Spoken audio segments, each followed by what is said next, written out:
Rovers return to Championship weekend this coming Sunday. All eyes on it as they take on Watford down at Vicarage Road. We're going to talk about that and much more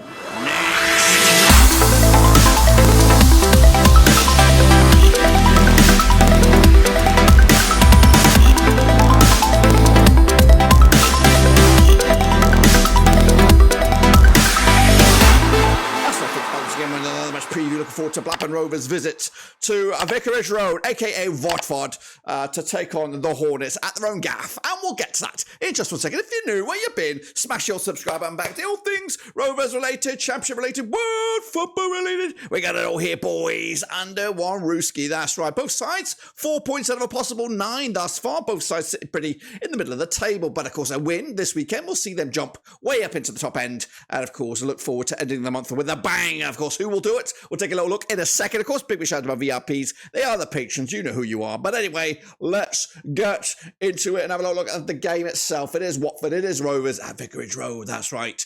Let's talk about Watford. Of course, Valérien Ismaël, the coach, 47 years of age, formerly of West Brom, and of course, Barnsley. He having a spell out in Besiktas as well. Has a record of 1.76 points per match. That ain't too shabby, guys, with a record against Rovers. Played 3, won 2, and lost 1, a 2-point per match ratio. The most valuable player on the books right here, right now, is Ishmael Coney. He's a Canadian.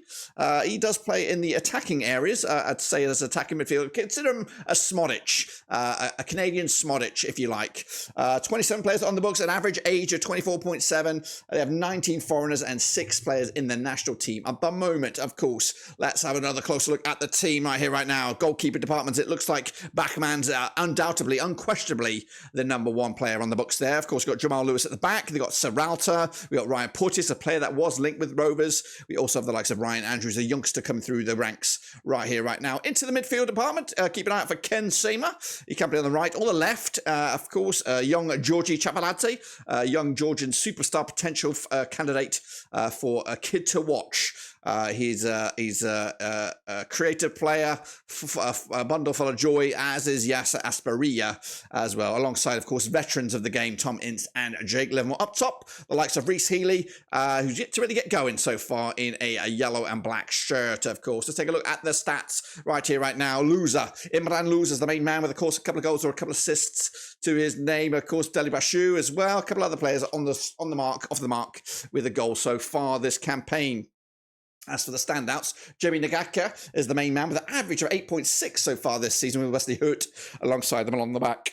Yes, Asperilla, Porteous, Ken Seymour and Backman doing A-OK so far this season. Let's take a look at their breakdown then, shall we? Of course, they have played 3 matches, scored 4 goals, and those 4 goals came in 1 game, that's right, and conceded just the 1 along the way. As for goals per game, they've got an average around about 1.3 goals per match, so remember that number when Rovers come back around. They've hit the woodwork a couple of times.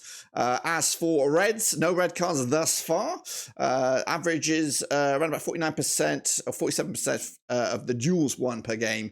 Kept a couple of clean sheets, and of course, possession around about 64% of the time on average. Remember those numbers again when the Rovers come back around. Transfer business has been a little bit hot and cold for them right now. They've, of course, brought in Tom Ince for next to nothing, 50k. Reece Healy on a free agent, Livermore as well. That Georgi Chapaladze, of course, the Georgian coming in from the Juniper League over in Belgium, and Jamal Lewis on loan.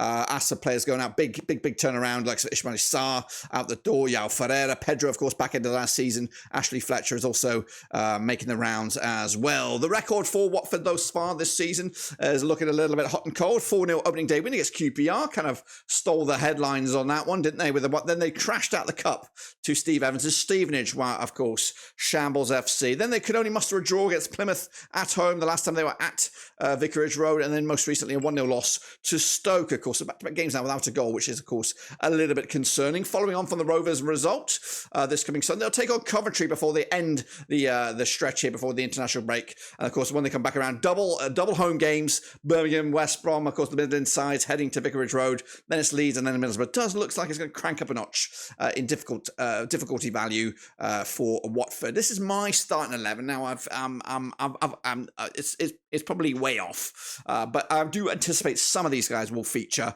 I've got Backman between the sticks, Hoot and Porteous at the back there. We've got Jamal Lewis, who I believe might be injured, so he might not be good enough to start, but we'll put him in there anyway. Naganka as well. They've got Dali Bashu coming in there from Sheffield Wednesday. Guernsey, Livermore, and Loser in midfield. With Seaman on the left, Ince on the right, and Bayo up top. You like of Asperia, the Georgian fella. They'll also probably be involved in some capacity as well. In the opposite dugout, in our dugout, it will be, of course, JDT. Has been coached since 2022. And of course, we've got a 1.64 points per match ratio right now. And again, his record against Watford is actually pretty good as well.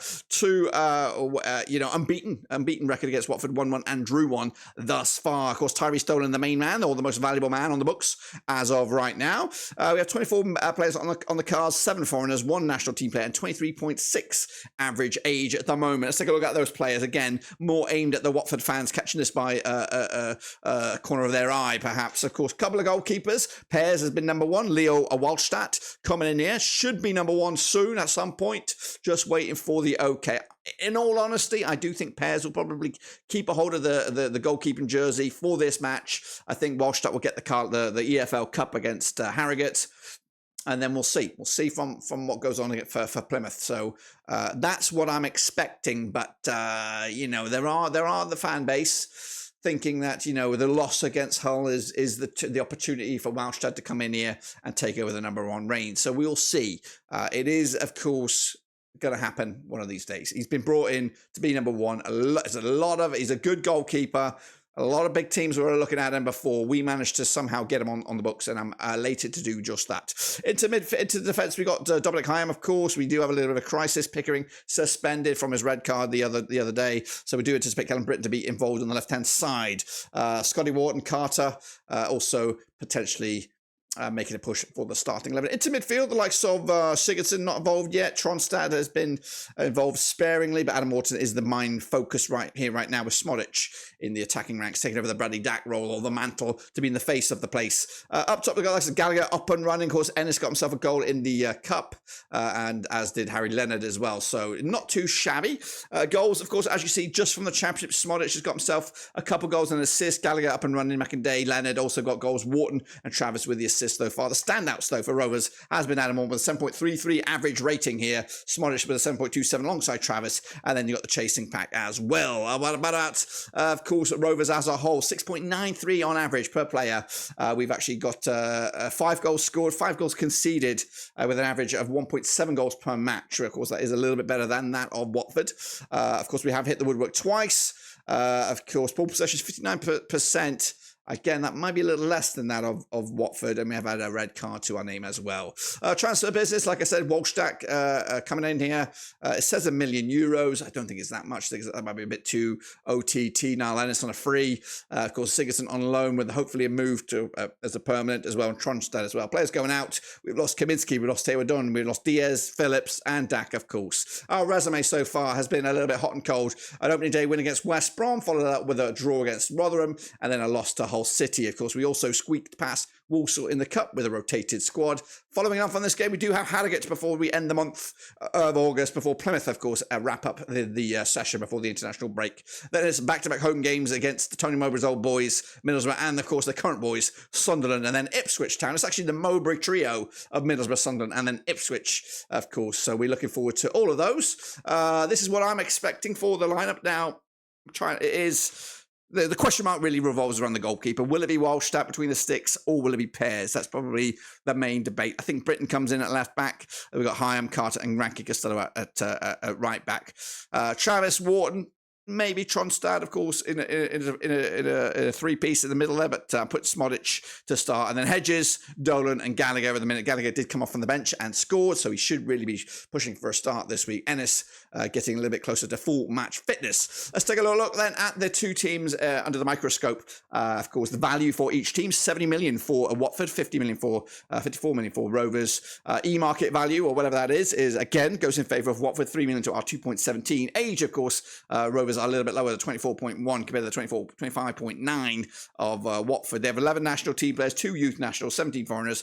As for Rovers, 3 national team players, 1 youth national, and 8 foreigners as well. The form represented at the top there for Watford, just 1 win in 6 if you want to look at it that way. As for Rovers, a couple of wins, just 1 defeat, past 4 for them if you want to look at it a little bit like that. Let's take a look at the last few times, the last 6 games of these two sides. it's actually quite favourable for Watford. Now, this is both home and away. They've actually won 3 of the last 6. The last couple, though, back-to-back games, though, for Rovers, unbeaten against Watford, including the result over at Vicarage Road back in February 2023. Last time Rovers picked up a victory, though, at Vicarage Road, you're going to have to go way back past 2014 for that. We'll have a little look maybe in a second.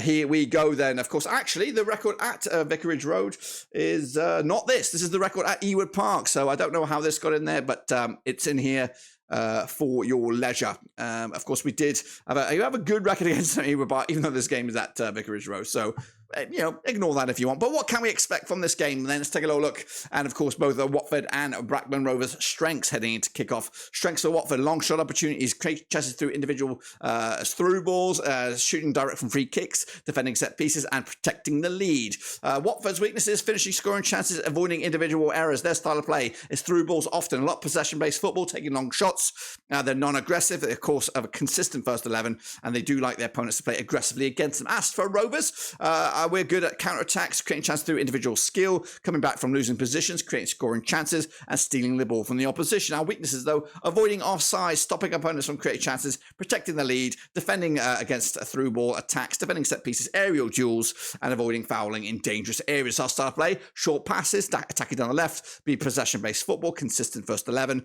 We do like our opponents also to play aggressively against us, and we're also quite aggressive as well. The forecast says Watford will score from a result from a through ball. They'll also score from a direct free kick. Rovers will be shown a high number of cars. So doesn't look good on paper when you look at that. If you want to look at it in a bit more detail, though, 14 times they played each other since 2000. 6 wins for Watford, 5 wins for Rovers, and we've got 3 draws. The biggest win for Watford, 4-0 win. They scored 24 goals in those 14 games, 1.71 goals game ratio. Up against Rovers, 5 wins, of course. 2-0 win was the highest. 21 goals scored in those 14 games, 1.50 goals game ratio. Of course, they come to us on 58% form for Rovers, just 1 defeat past 4, 2 defeats past 6. Up against Watford, just 1 win in 6 for them. So take from that from what you will. On the bookies, going with Watford as well, 21-20 for the victory. You got 5-2 is the draw, and 5-2 is the away win. What's going on around the grounds this coming Championship weekend? We do have early kickoff, or a single kickoff on the Friday is Hull City against Bristol City. Then, of course, Saturday, loaded 3 p.m. kickoffs. Rotherham against Leicester City, Huddersfield Town against Norwich, West Brom against Middlesbrough, Tony Mowbray derby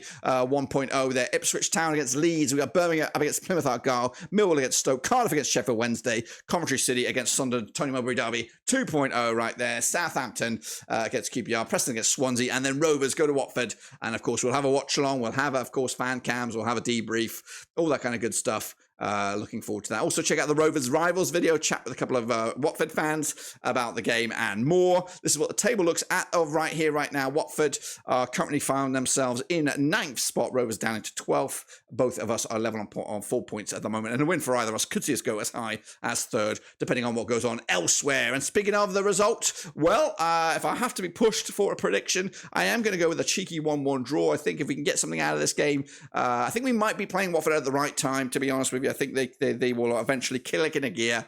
And of course, they might even be very, very active in the transfer market before the window shuts. And of course, they could bring bigger, better, and uglier players to steer them towards the top end of the table. I think right now is a good time to play them with injuries, with concerns and question marks over players. But also on the flip side, it's not the greatest time for Rovers to be playing, period. I think we also very, very threadbare in certain areas. So all in all, I do feel it smells like a draw, and I would take that all day long right here, right now. Get through this one, get through this month of August, and of course, look forward to a couple of games left before we break up for the international break. But that, my friends, is what I've got for you. Subscribe, thumbs up, hit the little bell. Your non-stop shop here for Blackburn Rovers continues. And of course, we'll be back for all the action as kickoff approaches at Vicarage Road. Watch along right here, right now. Of course, get ready for that. Until then, guys, subscribe, thumbs up, and of course, I'm out of here.